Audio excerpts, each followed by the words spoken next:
So very good morning. आज अपन इस lecture में बात करने वाले हैं जो आपकी सेल बायोलॉजी है, इसका लेक्चर नंबर चौथा है, ये आपका रहने वाला है, जिसके अंदर जो आपका सेल डिवीजन एंड जो सेल साइकिल है इसको अपन क्या करने वाले हैं, इस लेक्चर के अंदर अपन डिस्कस करने वाले हैं। आप सबको पता है अपन ने साइंस बैच स्टार्ट कर रखा था, इसमें सबसे पहले अपन ने बायोलॉजी ली थी एंड बायोलॉजी के अंदर भी जो आपकी जूलॉजी एंड क्या आ जाती है, बोटनी आ जाती है। जूलॉजी को अपन कवर कर चुके हैं।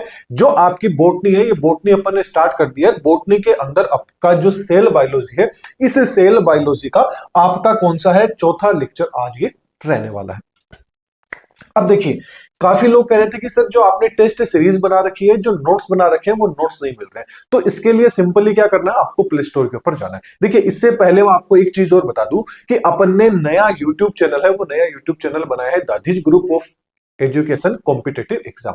उसके ऊपर जो आपकी कंप्लीट जो आपकी लैब असिस्टेंट चल रही है, इसकी रिवीजन क्लासेस अपन ने स्टार्ट कर दी है। इसके साथ साथ में वहां पर जो आपकी आने वाले टाइम में मैराथन क्लास होगी, इसके साथ साथ में जो एमसीक्यू पीवाईक्यूज वाली क्लासेस होगी, वो सारी की सारी लाइव क्लासेस आपको उस चैनल पे आपसे देखने को मिलेगी। तो उस चैनल को भी आप सब्सक्राइब कर लीजिएगा एंड इसकी लिंक है वो आपको डिस्क्रिप्शन में मिल जाएगी। साथ में प्ले स्टोर वाली एप्लीकेशन की भी लिंक आपको डिस्क्रिप्शन में मिल जाएगी। तो जैसे ही आप एप्लीकेशन को डाउनलोड कर लेते हैं, नंबर वगैरह डाल के लॉगिन कर लेते हैं, तो कुछ इस तरह का इंटरफेस आपके सामने आता है। इस इंटरफेस में यहाँ पे 3 लाइन पे है, इस पे जैसे ही आप टैप करते हैं तो आपके सामने ये वाला इंटरफेस आएगा, जहां पर आपको फ्री मटेरियल दिखाई दे रहा होगा। इस फ्री मटेरियल पे जैसे ही आप टैप करते हैं तो आपको यहाँ पर लैब असिस्टेंट के नोट्स मिल जाते हैं। साथ साथ में टेस्ट पे क्लिक करते हैं तो आपके सामने टेस्ट सीरीज है, ये क्या हो जाती है, ओपन हो जाती है, जहां से आप टेस्ट सीरीज है इसको ज्वाइन कर सकते हैं। अब अपन जो अपना आज का मेन टॉपिक है उसको अपन क्या कर लेते हैं, स्टार्ट कर लेते हैं। आज अपन बात करने वाले हैं जो आपका सेल साइकिल एंड जो सेल डिवीजन है, बोले तो कोशिका चक्कर एंड जो कोशिका विभाजन है, ये आखिरकार क्या होता है। इससे पहले थोड़ा सा अपन स्टार्टिंग में अपन ने जो सेल वाला लेक्चर पढ़ा था, उसमें अपन ने क्या देखी थी कि सेल आखिरकार क्या होती है। तो सेल को क्या बोला जाता है कि जो भी आपकी लाइफ है, इस लाइफ की क्या बोला जाता है, स्ट्रक्चरल एंड जो फंक्शनल यूनिट है वो किसको बोला जाता है, आपकी कोशिका को बोला जाता है।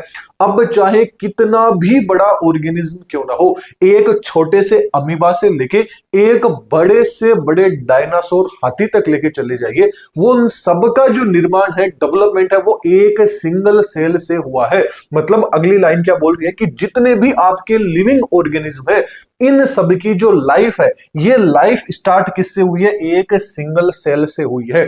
यदि अपन खुद की बात करें, ह्यूमंस की अपनी बात करें, तो देख लीजिए एक सिंगल सेल, मतलब जो आपका स्पर्म हो गया, ओवम हो गया, इन ये दोनों क्या थे, सिंगल सेल थे। इनमें जब फर्टिलाइजेशन हुआ है, उसके बाद में ही आप देख लीजिए फर्टिलाइज होने के बाद में ये पूरी की पूरी प्रोसेस हुई है, जिससे क्या हुआ, एक कंप्लीट जो ह्यूमन है इसका क्या हुआ है, डेवलपमेंट हुआ है। ये सारी की सारी चीजें डेवलपमेंट बायोलॉजी में आ जाती है। डेवलपमेंट बायोलॉजी आपके लैब असिस्टेंट में नहीं है, इसलिए अपन ज्यादा फोकस उस पर नहीं करेंगे। अदरवाइज बाकी आप ऐसे ही पढ़ना चाहते हैं तो आपके लिए मैंने लेक्चर्स बना रखे हैं, लेक्चर्स में डेवलपमेंट बायोलॉजी आप देख लीजिएगा। अब आगे बात करें तो जो आपकी सेल होती है, इस सेल की विशेषता क्या होती है, इसका करेक्टर होता है कि ये ग्रोथ करती है और ग्रोथ के साथ साथ में क्या करती है, रिप्रोडक्शन करती है, ताकि खुद की जो संख्या है इसको क्या कर सके, ये मेंटेन कर सके। ये अपन ने बेसिक सेल के बारे में बात कर ली। अब अपन बात कर लेते हैं अपना जो मेन टॉपिक है, सेल डिवीजन। सेल डिवीजन की बात करें तो सेल डिवीजन आखिरकार क्या होता है, तो सेल डिवीजन क्या है कि सेल होती है, ये रिप्रोडक्शन या multiplication is the process of formation of new daughters cells from the pre existing parent cell during the division of a cell DNA replication cell growth also taking place. अब ये line क्या बोल रही है, ये line आपको ये कहना चाह रही है कि जो आपकी सेल होती है, उस सेल का जो डेवलपमेंट होता है, निर्माण होता है, वो हमेशा जो पुरानी सेल होती है, प्री एग्जिस्टिंग जो आपकी सेल होती है, या बोले आपकी जो पेरेंट सेल होती है, उसी से हमेशा जो नई सेल है, उस नई सेल या बोले तो डॉटर सेल का क्या हुआ होता है, निर्माण हुआ होता है। क्यों, क्योंकि उस सेल में क्या होता है, रिप्रोडक्शन, या बोले तो उस सेल में मल्टीप्लिकेशन की जो प्रोसेस होती है। जैसे फॉर एग्जांपल ये एक सिंगल सेल है, ये एक सिंगल सेल क्या करेगी, इससे क्या हो जाएगी, 2 नई सेल्स का निर्माण हो जाएगा। अब पूछ लिया जाए, ये लाइन बोलती है कि ये जो दो आपकी नई सेल बनी है, ये दोनों की दोनों नई सेल किससे बनी है? जो आपकी पुरानी सेल थी, इस पुरानी सेल बोले तो पेरेंट सेल या जो प्री एग्जिस्टिंग सेल है, इससे बनी है दोनों की दोनों नई सेल। मतलब दोनों की नई सेल्स बनी है, कब बनी है?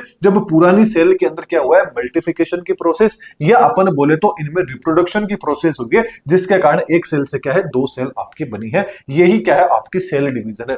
अब जो आपका सेल डिवीजन है, मेनली सेल डिवीजन है, ये दो तरह का होता है, लेकिन अपन तीन तरह के सेल डिवीजन को डिस्कस करेंगे। कौन सा होता है तीन तरह का? पहला आ जाता है माइटोसिस, जिसको क्या बोला जाता है? समसूत्री विभाजन बोला जाता है। अगला आ जाता है मियोसिस, मियोसिस को अर्धसूत्री विभाजन बोला जाता है। एक आ जाता है एमाइटोसिस, जिसको असूत्री विभाजन बोला जाता है। इन तीनों में डिफरेंस क्या होता है? सबसे पहले माइटोसिस की बात करें तो जो माइटोसिस होती है बोले तो जो समसूत्री विभाजन होता है, ये हमेशा याद रखना, जो आपकी सेल्स की जो ग्रोथ होती है, उसकी ग्रोथ के लिए क्या होता है? रिस्पॉन्सिबल होता है कौन? आपका समसूत्री विभाजन होता है। अब जो आपका समसूत्री विभाजन होगा, याद रखना, इसके अंदर हमेशा क्रोमोसोम्स रहते हैं, उनकी संख्या सेम ही रहती है। यदि फॉर एग्जाम्पल की बात करें, यदि मान लीजिए इस क्रोमोसोम में संख्या 46 है, तो आगे भी जो दो नई सेल बनेगी, उनमें भी क्रोमोसोम्स की संख्या सेल्स के अंदर कितनी होगी? आपकी 46 एंड 46 ही होगी। ये चीज आपको पता होनी चाहिए। ये ओनली फॉर किस में होता है? समसूत्री विभाजन बोले तो माइटोसिस। नाम से ही पता चल रहा है, सम का मतलब क्या होता है? सेम से होता है। इसके अलावा जो आपका समसूत्री विभाजन है, पूछ लिया जाए कहां पर होता है, तो समसूत्री विभाजन हमेशा जो सोमेटिक सेल होती है, बोले तो जो आपकी कायिक सेल होती है, उन कायिक सेल के अंदर ही आपको समसूत्री विभाजन देखने को मिलता है। आगे बात कर लेते हैं अर्धसूत्री विभाजन की, बोले तो मियोसिस की। मियोसिस की बात करें तो याद रखना, मियोसिस हमेशा रिस्पॉन्सिबल होता है जो आपके गेमेट्स हो गए, या बोले तो जो आपकी जर्म सेल्स हो गए, उनके फॉर्मेशन में, उनके निर्माण के अंदर क्या होता है? अर्धसूत्री विभाजन बोले तो मियोसिस का इंपॉर्टेंट रोल यहां पर रहता है। इसमें क्या होता है? क्रोमोसोम्स की संख्या क्या हो जाती है? डिक्रीज हो जाती है। मान लीजिए यहां पे क्रोमोसोम की संख्या 6 थी, तो ये क्या हो जाएगी? आपकी यहां पे क्रोमोसोम की संख्या क्या हो जाएगी? डिक्रीज हो जाती है, बोले तो आधी आधी क्या हो जाती है? क्रोमोसोम की संख्या हो जाती है। इसके अलावा जो मियोसिस है, ये मियोसिस से पूछ लिया जाए कहां होता है, तो ये जो आपकी रिप्रोडक्टिव सेल होती है, या बोले तो जो आपकी जर्म सेल होती है, उनके अंदर मियोसिस की प्रोसेस होती है। जबकि माइटोसिस बोले तो समसूत्री विभाजन की प्रोसेस कहां होती है? जो कायिक सेल होती है, या जिनको देहिक कोशिकाएं बोलती है, उनके अंदर ये प्रोसेस होती है। ये तो दोनों में क्या हो गया? डिफरेंस हो गया। आगे बात करें एमाइटोसिस, तो एमाइटोसिस जो आपका असूत्री विभाजन होता है, ये आप तरह से मान लीजिए आपका एक तरह का एसेक्सुअल रिप्रोडक्शन की तरह ही क्या करता है? ये काम करता है। या एक तरह से बोले तो ये एक तरह से मान लीजिए कि आपका जो समसूत्री विभाजन है, इसी का क्या होता है? पूरक होता है। लेकिन ये आपको जो सिंपल ऑर्गेनिज्म हैं, उन्हीं के अंदर आपको असूत्री विभाजन है, ये आपको देखने को मिल जाता है। तो ये अपन ने सेल डिवीजन का थोड़ा सा बेसिक देख लिया। अब यदि अपन बात करें सेल साइकिल के बारे में कि सेल साइकिल क्या होता है, पहले सेल साइकिल देख लेते हैं कि सेल साइकिल क्या होता है। तो सेल साइकिल का सबसे इंपॉर्टेंट क्वेश्चन ये पूछा जाता है कि सेल साइकिल को डिस्क्राइब किसने किया था, कि सेल साइकिल के बारे में किसने बताया था। तो याद रखना, जो आपके हार्वर्ड एंड जो आपके पेलेक नामक वैज्ञानिक है, इन दोनों ने क्या है, पूरा नाम बोले तो अल्मा हार्वर्ड एंड स्टीफन जो आपके पेलेक नामक वैज्ञानिक है, इन दोनों ने क्या है? सेल साइकिल के बारे में बताया था। अब सेल साइकिल के अंदर जो आपकी G1 फेज आ जाती है, एस फेज आ जाती है, G2 फेज आ जाती है, एंड आपकी जो M फेज आ जाती है, इन सारी की सारी अवस्थाओं की जो स्टडी थी, या बोले तो इनको जो डिस्क्राइब है, वो इन दोनों वैज्ञानिकों के द्वारा किया गया है। अब ये आखिरकार ये फेज क्या होती है, चलिए इनको अपन देखने की कोशिश करते हैं। ओवरऑल बात करें तो ये जो आपका सेल साइकिल है, जो कोशिका चक्कर है, ये क्या होता है? आपका दो फेज के अंदर क्या होता है? कंप्लीट होता है। पहली फेज का नाम आ जाता है इंटरफेज। पहली फेज का नाम क्या आ जाता है? आपका इंटरफेज आ जाता है। दूसरी फेज का नाम क्या आ जाता है? एम फेज आ जाता है। कौन सी आ जाता है? M phase. अब जो आपकी इंटरफेज होती है, इस इंटरफेज के अंदर कुछ स्टेज आ जाती है। जैसे कौन सी आ जाती है? आपकी G1 स्टेज आ जाती है, आपकी एस स्टेज आ जाती है, एंड आपकी कौन सी आ जाती है G2 स्टेज। ये तीनों की तीनों स्टेज मिलके क्या बनाती है, आपका जो इंटरफेज स्टेज है या इंटरफेज जो अवस्था है, इस अवस्था को बनाती है। तो इंटरफेज के अंदर ये तीन स्टेज है वो आपको देखने को मिलती है। अगला कौन सा आ जाता है, एम फेज। अब एक्चुअल में इनके अंदर होता क्या है, तो ये जो इंटरफेज होती है, इस इंटरफेज मतलब नाम से पता चल रहा है इंटरफेज मतलब सेल डिवीजन। अपन क्या पढ़ रहे हैं, सेल डिवीजन पढ़ रहे हैं। तो सेल डिवीजन के अंदर पहले क्या करना पड़ता है, इंटर करने पड़ता है, फिर उसके बाद ही तो डिवीजन होगा ना। तो जो आपका इंटर है मतलब जब सेल डिवीजन के लिए पूरी तरीके से प्रिपेयर होती है, वो कौन सी स्टेज के अंदर होती है, कौन सी फेज में होती है, इंटर फेज में होती है। मतलब जिस टाइम पे सेल को डिवीजन करना होगा उस टाइम पे वो किस में आती है, आपकी इंटर फेज में आती है। क्यों, क्योंकि वो डिवीजन करने के लिए क्या कर रही है, यहां पे इंटर कर रही है। जैसे ही वो कंप्लीट प्रिपेयर हो जाती है उस टाइम पे वो एम फेज में आ जाती है, जिसको मियोसिस जिसको क्या बोला जाता है, माइटोसिस या मायोटिक फेज इसको बोला जाता है, जिसमें क्या होता है, अब सेल का यहां पर डिवीजन होता है। ये चीज आपको समझ में आ गई होगी। तो बात करें इंटरफेस का काम क्या रहता है, ये सेल को ग्रोथ हो गया, इसमें रेप्लिकेशन मतलब जो आपका डीएनए रहेगा सेल का उसका रेप्लिकेशन हो गया। ये सारी की सारी जो चीजें होती है वो सारी की सारी चीजें किसमें होती है, इंटरफेस में होती है। और ये जो इंटरफेस होती है कंप्लीट सेल साइकिल का 90 से 95% जो पार्ट होता है सेल साइकिल का, वो कौन सा होता है, इंटरफेस वाला होता है। ये डेटा आपको याद रखना है कि पूरा का पूरा जो एक ये पूरा सेल साइकिल है, इस पूरे एक सेल साइकिल का जो लगभग 90 से 95% जो एरिया है, मतलब मान लीजिए लगभग इतना एरिया, ये जो बाकी का एरिया बच गया ना, जितना भी एरिया है ये पूरा का पूरा एरिया कौन कवर करता है, आपका इंटरफेस के द्वारा किया जाता है। मतलब यहां से लेके यहां तक ये जो पूरा का पूरा है,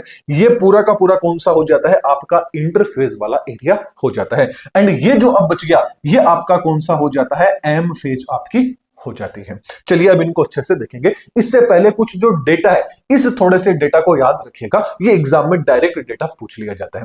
यदि देखिए अभी मैंने आपको क्या बताया कि कंप्लीट कितना एरिया लेता है इंटरफेस, 90 से 95%। इसको थोड़ा सा इसमें याद रख लेना, इस स्लाइड के अंदर, एंड साथ में इसको आप याद रख लेना। इस स्लाइड की बात करें तो यह स्लाइड पूरी की पूरी इंपॉर्टेंट है। इसमें पूछ लिया जाता है कि कंप्लीट जो आपकी फेज होती है वो कितने घंटे की होती है। तो याद रखना सेल साइकिल की जो पूरी फेज है, यहां पर फेज का मतलब किससे हो गया है, जो आपकी इंटरफेस एंड जो एम फेज है दोनों को मिला के। तो कंप्लीट जो सेल साइकिल होता है, ये कंप्लीट सेल साइकिल की जो फेज होती है ये ह्यूमंस के अंदर कितने घंटे की होती है, आपके 24 घंटे की होती है। जबकि हीस्ट की बात करें तो हीस्ट में ये 90 मिनट का साइकिल होता है, जबकि बैक्टीरिया सेल की बात करें तो इसमें 20 मिनट का क्या होता है, ये साइकिल होता है। ओवरऑल बात करें तो ह्यूमंस के अंदर कितना होता है, 24 घंटे का होता है। ये आपको याद रखनी है। अब जो अभी अपन ने सेल साइकिल सेल डिवीजन के अंदर अभी मियोसिस माइटोसिस एमियोसिस पढ़ा था, इसके अंदर यदि आप बात करें तो इनकी स्टडी किसने की थी, कि मतलब सबसे पहले इनके बारे में किसने स्टडी की थी। तो याद रखना यदि एमाइटोसिस की बात करें, असूत्री विभाजन की बात करें, तो जो आपके रॉबर्ट रेमार्क नामक वैज्ञानिक है, इन्होंने सबसे पहले जो स्टडी है वो असूत्री विभाजन की थी। इसके अलावा समसूत्री विभाजन के बारे में पूछ लिया जाए तो याद रखना जो आपके फ्लेमिंग हो गए, स्टार्सबर्गर हो गए एंड आपके बावेरी हो गए, इन्होंने मायोसिस आपकी माइटोसिस है बोले तो समसूत्री विभाजन के बारे में बताया था, मतलब इसके ऊपर स्टडी की थी। आगे बात करें अर्धसूत्री विभाजन की, मियोसिस की, तो जो मियोसिस है इसके बारे में जो आपके हर्टविग है, आपके विनीवोटर है, सटन है, फ्लेमिंग है एंड जो आपके मॉर्गन है, इन्होंने क्या की थी, इसके ऊपर स्टडी की थी। तो ये थोड़ा सा डेटा है, ये डेटा आपको क्या है, इंपॉर्टेंट है, तो थोड़ा सा याद रखना है। चलिए अब आगे बात कर लेते हैं सेल साइकिल की जो आपकी फेज है, उन फेज के बारे में। फेज की बात करें तो जो सेल साइकिल होता है, यह सेल साइकिल उन घटनाओं की श्रृंखला होती है जो क्या होती है, एक सेल होती है, एक कोशिका होती है, उसके अंदर क्या होती है, घटित होती है, जिसके परिणाम स्वरूप क्या बनता है, जो आपकी कोशिका होती है उस सेल की यहां पे क्या होती है, ग्रोथ होती है। इसके साथ साथ में जो डीएनए होता है उसके अंदर रेप्लिकेशन होता है। इसके बाद में जो आपके सेल सेल होती है, ये सेल क्या हो जाती है, डिवाइड हो जाती है दो आपकी डॉटर सेल के अंदर। ओवरऑल यदि अपन बात करें, मान लीजिए ये आपकी क्या थी, कोई एक सेल है। अब इस सेल को एक से क्या बनना है, दो सेल के अंदर इसको टूटना है। तो इससे पहले क्या होगा, इस सेल में कुछ इवेंट्स होते हैं। वो इवेंट्स क्या होंगे, ये सेल क्या करेगी, पहले तो खुद के आकार के अंदर क्या कर लेगी, थोड़ी सी वृद्धि कर लेगी। अब इसके अंदर जो भी चीजें थी, इन चीजों में क्या हो जाएगा, इसके अंदर रेप्लिकेशन हो जाएगा। रेप्लिकेशन होने के बाद में ये क्या हो जाएगी, दो पार्ट्स में डिवाइड हो जाएगी। ये इधर चली गई और ये इधर चलेगी। मतलब सेल, मतलब जब सेल होगी वो जब दो पार्ट्स में टूटेगी, उससे पहले जो जो उसके अंदर इवेंट होते हैं, उन सारे इवेंट की जो स्टडी है, वो स्टडी अपन किस में करते हैं, सेल साइकिल में करते हैं, कोशिका चक्कर में करते हैं। फिर जब ये दो पार्ट्स के अंदर टूट जाती है, इसके स्टडी अपन किस में करते हैं, सेल डिवीजन के अंदर करते हैं। तो दोनों में कंपैरिजन आपको पता चल गया होगा। अब अपन किसकी बात कर रहे हैं, सेल साइकिल की। मतलब ये एक सेल इतनी छोटी थी, इससे ये बड़ी हुई, तो इसके अंदर 24 घंटे में क्या क्या घटना हुई है, उन घटनाओं को क्या है अपन आज के इस वीडियो में देखेंगे। तो वो जो घटनाएं हैं, वो घटनाओं में सबसे पहले कौन से आ जाती है, आपकी इंटरफेज आ जाती है, जिसको अपन ग्रोथ फेज के नाम से भी जाना जाता है। तो इंटरफेज का ही दूसरा नाम क्या है, ग्रोथ फेज हो जाता है। फिर आगे आ जाती है दूसरी एम फेज। एम फेज क्या होती है, जिसको डिवीजन फेज के नाम से ही जाना जाता है। मतलब जो आपकी इंटरफेस होती है या जो ग्रोथ फेज होती है, इसके अंदर एक्चुअल में सेल क्या करती है, तैयारी का समय होता है। कि मतलब अब देखिए, अभी क्या है, प्रेजेंट टाइम पे क्या है, आप सबके सब क्या कर रहे हैं, लैब असिस्टेंट की क्या कर रहे हैं, तैयारी कर रहे हैं। अब लैब असिस्टेंट की तैयारी कर रहे हैं, तो ये आपकी कौन सी है, ग्रोथ फेज है, बोले तो इंटरफेस है। क्यों, क्योंकि अभी आप एग्जाम देने नहीं गए, अभी आप एग्जाम में इंटर करोगे, तो उससे पहले की जो तैयारी है वो क्या हो जाती है, इंटरफेस हो जाती है, बोले तो ग्रोथ फेज हो जाती है।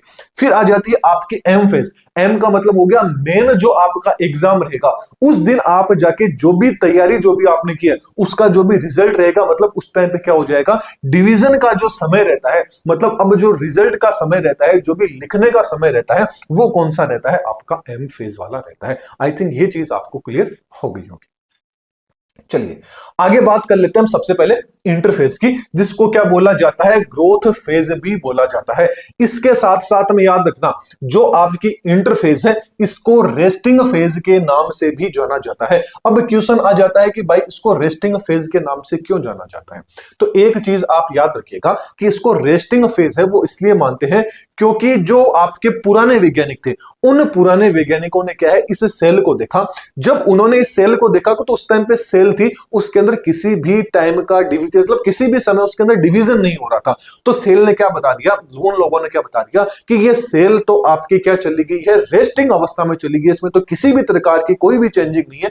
इसलिए उन्होंने क्या है, जो आपकी ग्रोथ फेज है या इंटरफेज है, इसको रेस्टिंग फेज क्या दे दिया था, नाम दे दिया था। लेकिन एक्चुअल में उस टाइम पे क्या था, इतना ज्यादा डेवलपमेंट नहीं हुआ था, इतने ज्यादा माइक्रोस्कोप वगैरह नहीं थे, डिटेल में नहीं देख सकते थे, तो उनको चीजें से अच्छे से नहीं दिखी। लेकिन एक्चुअल के अंदर जो सबसे ज्यादा सेल जिस टाइम पे भी एक्टिव रहती है, वो आपकी कौन सी रहती है, इंटरफेज रहती है ना। ग्रोथ फेज के अंदर सेल होती है, ये आपकी सबसे ज्यादा क्या रहती है, एक्टिव रहती है। अब उस टाइम पे सीधी सी बात है, वैज्ञानिक इतने ज्यादा फेमस थे, तो उनके सम्मान के अंदर इसको क्या है, रेस्टिंग फेज भी नाम दे दिया है, नाम दे दिया गया, विश्राम अवस्था भी इसको नाम दे दिया गया।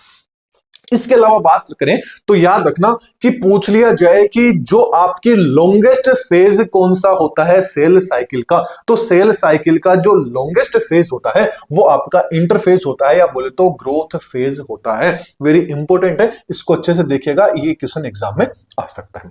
आगे बात करें तो जो आपकी इंटरफेज होती है, इस इंटरफेज के अंदर क्या होती है, 3 स्टेज आती है, जैसा कि मैंने आपको थोड़ी देर पहले बताया था। कौन कौन सी, एक तो आ जाती है G1 फेज, फिर आ जाती है S फेज, फिर आ जाती है आपकी G2 फेज। देखिए ये जो आपकी G1 फेज होती है, इसको ग्रोथ फेज के नाम से जाना जाता है, ग्रोथ 1 फेज के नाम से जाना जाएगा। फिर आ जाती है S फेज, S का मतलब है यहां पे सिंथेसिस फेज के नाम से इसको जाना जाता है, क्योंकि यहां पे क्या होता है, सेल का यहां पे क्या होता है, संश्लेषण होता है, सिंथेसिस होता है। फिर आगे बात करें G2 फेज, जो आपकी G2 फेज है इसको ग्रोथ सेकंड फेज के नाम से जाना जाता है। अब देखिए, जो आपकी जीवन फेज होती है ना, पूछ लिया जाए जीवन फेज में सेल में क्या होता है, तो जीवन फेज में सेल के अंदर क्या होगा, ग्रोथ होगा। जबकि जो एस फेज रहेगी, इसमें क्या होगा, जो आपका डीएनए रहेगा सेल का, उसमें क्या होता है, रेप्लिकेशन की प्रोसेस होती है। जबकि जो G2 फेज रहेगी, इस G2 फेज में पूछ लिया जाए क्या होता है, तो G2 फेज में क्या होता है, सेल माइटोसिस रहेगी। उस माइटोसिस में क्या बोले तो एम फेज रहती है, उसमें प्रवेश करने के लिए क्या रहती है, इंटर करने के लिए खुद को क्या करती है, प्रिपेयर करती है। कौन से, G2 फेज के अंदर। जैसा कि आप डायग्राम में भी देख रहे हैं, ये कौन सी है, आपकी जीवन फेज है। जीवन फेज के अंदर क्या हो रहा है, आपका सेल का क्या होता है, यहां पे ग्रोथ होता है। फिर आ जाती है एस फेज, जिसको सिंथेसिस फेज के नाम से भी जाना जाता है, संश्लेषण फेज बोलते हैं, संश्लेषित अवस्था भी इसको बोला जाता है। इसमें जो आपका डीएनए रहता है, उस डीएनए का क्या होता है, रेप्लिकेशन होता है। फिर आ जाती है G2 फेज। G2 फेज में क्या होता है, जो आपकी सेल है वो प्रिपरेशन करती है, जो माइटोसिस रहेगा या बोले तो जो एम फेज रहती है, उसमें इंटर होने के लिए खुद को क्या करती है, प्रिपेयर करती है। अब एक चीज और याद रखना कि जो आपकी इंटरफेस है, इस इंटरफेस के दौरान जो आपकी सेल रहती है, जो आपकी कोशिका है, उस कोशिका में प्रोटीन हो गया, टीआरएनए हो गया, एटीपी हो गया, इन सब का क्या होता है, फॉर्मेशन होता है। ये सारी की सारी चीजें क्या होती है, इंटरफेस के दौरान ये सारी की सारी चीजें बनती है। चलिए आगे बात कर लेते हैं जीवन फेज की।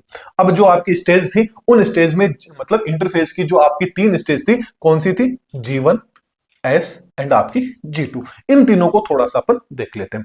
अब जीवन फेज की बात करें तो याद रखना, G1 फेज है, इसको ग्रोथ फेज के नाम से भी जाना जाता है ना, G1 ग्रोथ फेज के नाम से जाना जाता है। इसके अलावा इसको फर्स्ट गैप फेज के नाम से भी जाना जाता है and pre DNA synthesis phase के नाम से भी जाना जाता है। क्यों, क्योंकि देखिए जो एस फेज थी, इस एस फेज में क्या हो रहा है, डीएनए का सिंथेसिस हो रहा है। तो इससे जस्ट पहले वाली जो है, इसके आगे क्या लगा देंगे, प्री, मतलब प्री डीएनए सिंथेसिस फेज किसको बोला जाता है, तो याद रखना आपकी जीवन फेज है, इस जीवन फेज को बोला जाता है या जीवन गैप फेज को बोला जाता है। ये क्या होती है, कंप्लीट जो आपका सेल साइकिल है, इस सेल साइकिल की लॉन्गेस्ट आपकी फेज होती है, लगभग कितने, 12 घंटे क्या होता है, इसका टाइम रहता है आपके जीवन फेज का।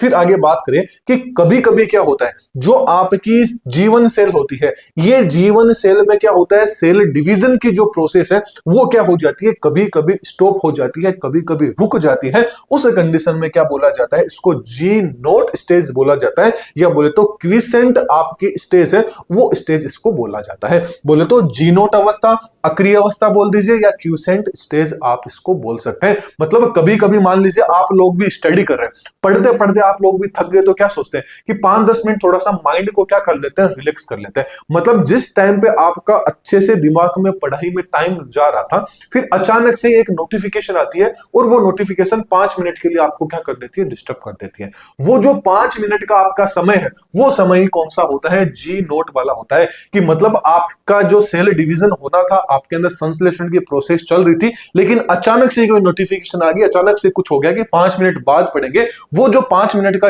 टाइम चला गया, उसको क्या बोल देते हैं, G0 बोल देते हैं। आई थिंक आपको ये पॉइंट समझ में आ गया होगा। चलिए इसमें आगे यदि पॉइंट देखें तो जो आपकी जीवन होती है, इसके अंदर सेल की साइज में क्या होता है, पहले सेल छोटी थी, सेल अब क्या कर लेगी, अपनी साइज को क्या कर लेती है, इंक्रीज कर लेती है, ग्रोथ कर लेती है, तभी तो इसको सेल ग्रोथ अवस्था फेज भी बोला जाता है जीवन को। इसके अलावा क्या होता है, इसके अंदर जो आपके आरएनए हो गया, एंजाइम्स हो गए, प्रोटीन्स हो गए, और भी जो इसके अंदर सेल ऑर्गेनल्स रहते हैं, फॉर एग्जांपल माइटोकॉन्ड्रिया हो गया, एंडोप्लाज्मिक रेटिकुलम हो गया, ये सारे के सारे क्या होते हैं, इसके अंदर सिंथेसिस यानी संश्लेषण की प्रोसेस चलती रहती है। ओवरऑल यदि बात करें कि मेन जो आपकी जीवन फेज होता है, इसके अंदर किस चीज को चेक किया जाता है या इसके अंदर एक्चुअल में क्या चीज होती है, तो याद रखना कि जो आपका डीएनए का जो रेप्लिकेशन है, उस रेप्लिकेशन के लिए कंप्लीट सेल प्रिपेयर हुई है या नहीं हुई है, इस चीज को जीवन फेज के अंदर क्या किया जाता है, इंश्योर किया जाता है। ओवरऑल बात करें तो चेक पॉइंट क्या आ जाता है जीवन फेज का, कि यहां पे ensure condition are right for DNA replication. मतलब यह सुनिश्चित करता है जीवन फेज कि जो आपका डीएनए का रेप्लिकेशन है, उसकी परिस्थितियों के अकॉर्डिंग सेल है, ये सेल प्रिपेयर हुई है या नहीं हुई है। प्रिपेयर हो जाती है तो वो कौन से स्टेज में पहुंच जाती है, आपकी एस फेज में पहुंच जाती है, जिसको क्या है, डीएनए सिंथेसिस फेज के नाम से भी जाना जाता है। चलिए ये चीज क्लियर होगी। यहां पर क्या होता है, यहां पर एक्चुअल के अंदर क्या होता है, जो आपका डीएनए होता है उस डीएनए का क्या होता है, सीधी सी बात है, यहां पे क्या हो रहा है, आपका रेप्लिकेशन होता है डीएनए का। इसके अलावा डीएनए के साथ साथ में क्या होते हैं, यहां पर जो क्रोमोसोम्स है वो क्रोमोसोम्स क्या रहते हैं, संख्या में तो क्रोमोसोम सेम रहते हैं, साथ में क्या बन जाती है, यहां पे क्रोमोसोम्स की कॉपी बन जाती है। ओवरऑल यदि बात करें तो डीएनए का रेप्लिकेशन हो रहा है, मतलब एक से क्या बन जाते हैं, दो बन जाते हैं। मतलब यहां पे क्या रहेगा, मान लीजिए कि ये सेल थी, इसमें क्रोमोसोम की संख्या 46 है, तो इसमें भी 46 ही रहेगी। यदि इसमें 23 है तो इसमें भी 23 रहेगी। ओवरऑल यदि अपन बात करें तो यहां पे सेल में ओनली फॉर क्या होता है, रेप्लिकेशन की प्रोसेस होती है। क्रोमोसोम है वो उसी संख्या के अंदर क्या रहते हैं, यहां पर मतलब उसी संख्या में, सेम संख्या के अंदर ही क्रोमोसोम उस सेल के अंदर आपके रहते हैं। आगे बात करें, इसके साथ साथ में यहां पे क्या होता है, जो आपका हिस्टोन प्रोटीन होता है, डीएनए के रेप्लिकेशन के साथ साथ में जो हिस्टोन प्रोटीन होता है, इसका भी संश्लेषण है वो इसी फेज में होता है। पूछ लिया जाए कि जो आपका हिस्टोन प्रोटीन है वो हिस्टोन प्रोटीन सेल साइकिल की कौन सी फेज के अंदर इसका संश्लेषण होता है हिस्टोन प्रोटीन का, तो याद रखना जो आपकी एस फेज होती है, सिंथेसिस फेज होती है, जिसको डीएनए सिंथेसिस फेज के नाम से जाना जाता है, इस फेज के अंदर ये सारी की सारी चीजें होती हैं। चलिए आगे बात कर लेते हैं ग्रोथ फेज के बारे में, है ना, G2 फेज के बारे में, सेकंड ग्रोथ के बारे में। तो जो आपकी G2 फेज है इसको सेकंड गैप फेज के नाम से भी जाना जाता है, या फिर इसको पोस्ट डीएनए सिंथेसिस फेज के नाम से भी जाना जाता है। अब यहीं पे सबसे ज्यादा कंफ्यूज हो जाते हैं। देखिए ये जो आपकी एस फेज है ये कौन सी है, सिंथेसिस फेज है, सीधी सी बात अभी मैंने आपको बताया था। अब इससे जो पहले की है उसको तो क्या लगा देंगे, प्री लगा देंगे, तो G1 कौन सी हो जाती है, प्री डीएनए सिंथेसिस फेज आ जाती है। ये कौन सी है, सीधी सी बात है, एस वाली आपकी सिंथेसिस फेज आ जाती है। फिर जो आपकी G2 है ये क्या आ जाती है, सिंथेसिस होने के बाद, तो मतलब जो पोस्ट डीएनए सिंथेसिस फेज है वो कौन सी हो जाती है, G2 फेज हो जाती है। इसमें कंफ्यूज आपको नहीं होना है। इसके अलावा इसमें क्या होता है, यहां पर क्या होती है, सेल क्या करती है, एक बार फिर से क्या कर लेती है, खुद के अंदर वृद्धि कर लेती है। ओवरऑल बात करें तो जो भी चीज की कमी रह गई थी उन सारी की चीजों की जो कमी है उस कमी को दूर किसके दौरान किया जाता है, जो आपकी G2 फेज है इस G2 फेज के दौरान किया जाता है। यहां पर जो प्रोटीन का सिंथेसिस था, ये प्रोटीन का सिंथेसिस यहां पर क्या रहता है, G2 के अंदर आपका जारी रहता है, बोले तो कंटिन्यूस रहता है।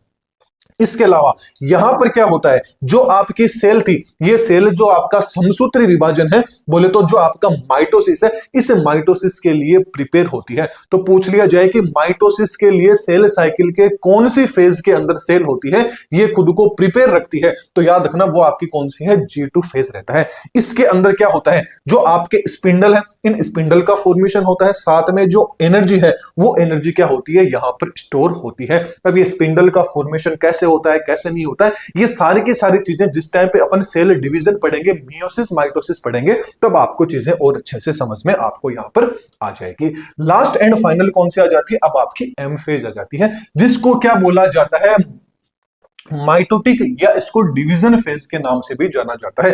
तो एक्चुअल के अंदर अब जो आपका सेल डिवीजन है वो सेल डिवीजन कहां पर होता है, जो आपकी एम फेज होती है उस एम फेज के अंदर होता है। यहां पर होता क्या है, तो यहां पर जो आपके जनक और जो संतति कोशिकाएं होती है उसमें गुणसूत्रों की संख्या समान रहती है, और यह दैहिक कोशिकाओं में भी होता है। इसके साथ साथ में कहां होता है, आपकी जो सोमेटिक सेल है उन सोमेटिक सेल के अंदर यह सेल साइकिल है वो आपको देखने को मिलता है।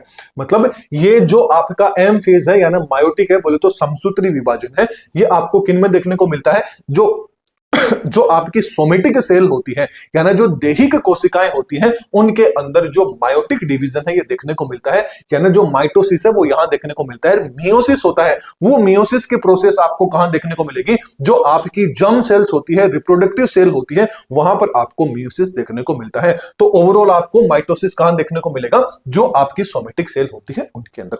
अब ये जो आपके सोमेटिक सेल बन गई, इसमें मायोसिस भी हो गया, मियोसिस भी हो गया, सारी चीज होगी। उसके बाद में क्या होता है, इसमें एक प्रोसेस और होती है जिसको बोला जाता है न्यूक्लियर डिवीजन बोला जाता है। यानी न्यूक्लियर डिवीजन को तो क्या बोला जाता है, कैरियोकाइनेसिस बोला जाता है। फिर इसको क्या बोला जाता है, साइटोप्लाज्मिक डिवीजन है, इसको साइटोकाइनेसिस बोला जाता है। मतलब जिस टाइम पे आपकी एम फेज कंप्लीट हो जाती है, जैसे कि आपकी सेल थी, इस सेल के अंदर अब क्या हो जाता है, ग्रोथ वोथ सब कुछ हो गई। अब जो मायोटिक डिवीजन हो गया, उसके बाद में यहां पे क्या होता है, कैरियोकाइनेसिस, मतलब जो आपका न्यूक्लियस था, ये न्यूक्लियस था, ये न्यूक्लियस एक से क्या हो जाता है, दो हो जाता है। इसके साथ साथ में जो आपका अब इसमें साइटोप्लाज्म है, ये साइटोप्लाज्म में भी क्या हो जाता है, डिवीजन हो जाता है। इस तरह से एक सेल किसमें कन्वर्ट हो जाती है, दो सेल्स के अंदर क्या हो जाती है, कन्वर्ट हो जाती है। ये आपकी कौन सी होती है, माइटोटिक डिवीजन होता है, बोले तो माइटोटिक फेज होती है। अब यही आपका समसूत्री विभाजन और यही आपका क्या होता है, अर्धसूत्री विभाजन, जो आपकी एम फेज है, इस एम फेज के अंदर होता है। ये चीज आपको पता होना चाहिए। तो अब जो अपना अगला लेक्चर रहेगा, इस लेक्चर में तो अपन ने सेल साइकिल की जो फेज है, इन फेज को देख लिया और किस तरह के क्वेश्चंस एग्जाम में आते हैं उनको अपन ने डिस्कस कर लिया। अब जो अगले लेक्चर्स रहेंगे, लास्ट एंड फाइनल दो लेक्चर रहेंगे आपके सेल बायोलॉजी के। एक के अंदर तो जो आपका माइटोसिस होता है ना, समसूत्री विभाजन को देख लेंगे। एक में जो आपका अर्धसूत्री विभाजन है, उस अर्धसूत्री विभाजन को देख लेंगे। तो दोनों के दोनों लेक्चर थोड़े थोड़े बड़े रहेंगे, क्योंकि मियोसिस माइटोसिस में से क्वेश्चन काफी ज्यादा आता है, तो इनको अपन डिटेल के अंदर एक्सप्लेन करेंगे। तो आज वाला ये जो लेक्चर था, ये अपना सेल साइकिल के ऊपर हो गया। अगला जो लेक्चर रहेगा उसके अंदर समसूत्री अर्धसूत्री विभाजन को अपन देख लेंगे।